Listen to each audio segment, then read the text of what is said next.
It is true that CPJ has normally led missions in countries that are highly repressive, where journalists are brutally attacked.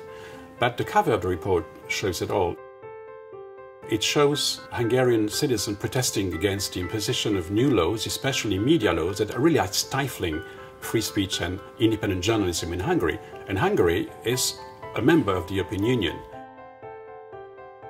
We were also really dismayed by the lack of resolute reaction on the part of the European Union, especially the Council and the Member States.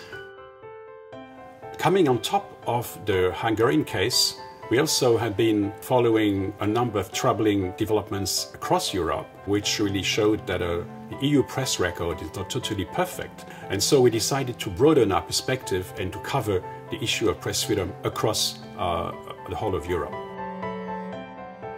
Criminal libel, blasphemy and lèse-majesté are still on the books in a number of European countries. It is inconsistent with the European Union values, since press freedom is considered to be a pillar of the European democratic project.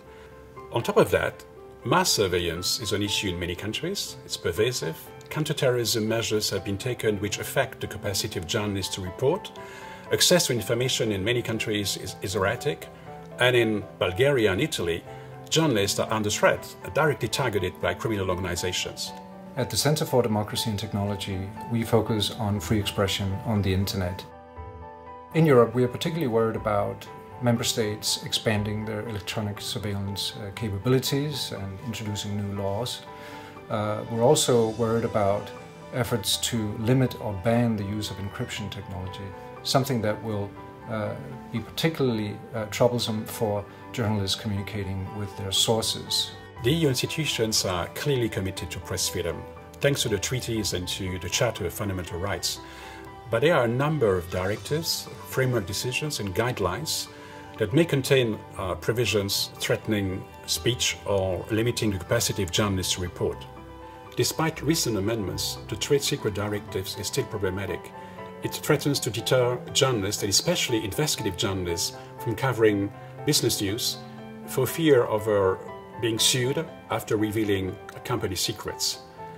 The almost 500,000 signatures that have been collected by France 2 producer Élise Lucet illustrates the concern expressed by European journalists regarding an issue which really is a test of the EU's commitment to watchdog journalism and transparency. Press freedom and freedom of expression are not luxuries. They are levers and pillars of other rights and other freedoms. The EU should make press freedom a silver thread in its international relations and should uphold them consistently, especially in relation to countries like Russia, who are major abusers of those rights.